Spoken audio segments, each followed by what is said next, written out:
بسم اللہ الرحمن الرحیم۔ السلام علیکم ورحمۃ اللہ وبرکاتہ۔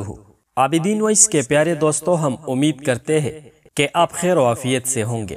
ہماری دعا ہے کہ اللہ کریم آپ کو اپنی حفظ و امان میں رکھے، آمین۔ حضرت ابراہیم علیہ السلام کا نمرود سے پہلا سوال۔ حضرت ابراہیم علیہ السلام جلیل القدر پیغمبر ہے، اس لیے ان کی تبلیغ بھی ایسی امتیازی سے تھی کہ ربوبیت صرف اللہ کو زیبا ہے جو رب العالمین ہے، اور ارضی و سمادی، سفلی و علوی کل کائنات کا خالق اور مالک ہے۔ بہرحال حضرت ابراہیم علیہ السلام کا بت پرستی پر لعنت اور پوجنے والوں سے جھگڑا اور تکرار، ان سب حالات سے نمرود باخبر ہوا تو حضرت ابراہیم علیہ السلام کو اپنی عدالت میں بلایا۔ حضرت ابراہیم علیہ السلام نے بے خوف ہو کر نمرود کے پاس گئے، اور نمرود کا دستور یہ تھا کہ لوگ جب اس کے پاس حاضر ہوتے تو اس کو سجدہ کرتے۔ حضرت ابراہیم علیہ السلام نے نہ سجدہ کیا نہ سر جھکایا، تو نمرود نے نہایت غصے سے حضرت ابراہیم علیہ السلام کو کہا کہ تو نے مجھے سجدہ کیوں نہیں کیا؟ حضرت ابراہیم علیہ السلام نے بے خوف ہو کر فرمایا کہ میں پروردگار عالم کے علاوہ اور کسی کو سجدہ نہیں کرتا۔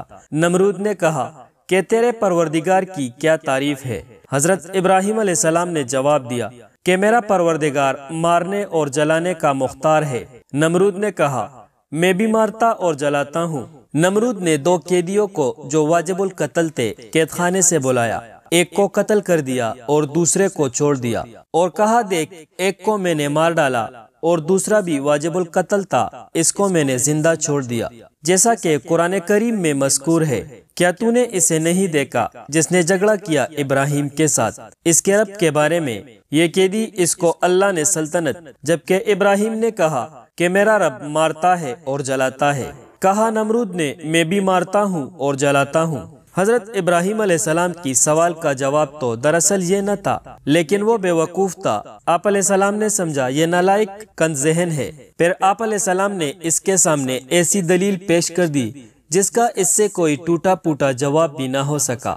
حضرت ابراہیم علیہ السلام نے فرمایا میرا پروردگار روزانہ سورج کو مشرق سے طلوع کرتا ہے، اگر تیرا تصرف ہے تو تو مغرب سے سورج کو طلوع کر کے دکھا، جیسا کہ ارشاد باری تعالیٰ ہے۔ کہا ابراہیم نے پس اللہ تعالیٰ لاتا ہے سورج کو مشرق سے، پس لے آ تو اس کو مغرب سے۔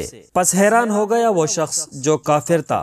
اس سوال کا نمرود سے کسی قسم کا جواب نہ ہو سکا۔ اکثر لوگ اس معاملے کو دیکھ کر مسلمان ہو گئے۔ دعا ہے اے رب کریم مولا کہ ہمیں اپنے پیارے دین اسلام پر ہمیشہ قائم اور دائم رکھ، اور ہمیں نیکیوں کی توفیق عطا فرما، آمین یا رب العالمین۔